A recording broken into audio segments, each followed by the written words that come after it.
Hello everyone, my name is Amarjeet Sohi. I'm running for election this October to be your next mayor. I'm a former city councillor member of parliament who led two federal ministries during my time in Edmonton. But more than that, I am an Edmontonian. When I arrived here at age 18, I had very little. But this city made me into what I am today. And I want to ensure we all live in a city where that dream is possible for everyone. Racism and hate based violence and threats are a daily reality for many Edmontonians and is simply unacceptable in this city. The first policy I released as a candidate was a policy to start creating a community based plan to address hate based violence in my first 100 days in office. I released this policy first because this is an issue that is near and dear to me, something that is affecting the safety of too many Edmontonians. As much as I'm passionate about this topic, I know solutions need to come from the communities who have the most experience in these struggles.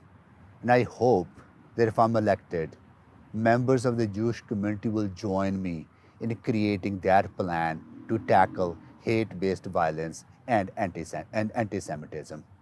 If we want to create an Edmonton for all of us, we must care for each other. That means we must care for our neighbors who may be homeless or struggling with addiction.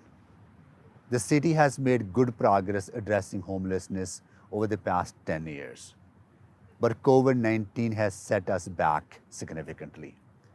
We must recommit our housing first strategy while looking for new solutions to move us forward, like retrofitting vacant commercial spaces for housing. We have a unique opportunity with the zoning bylaw review to look at opportunities for community groups, religious organizations, and agencies that serve vulnerable populations to come together in collaborative projects that provide housing and support to those in need. Mental health challenges and addictions are also persistent problems in our city. These are the areas where we will need the support of our provincial and federal partners to get the resources, treatments, and partnership needed to make change. I will be that advocate to other orders of government to bring these resources to Edmonton.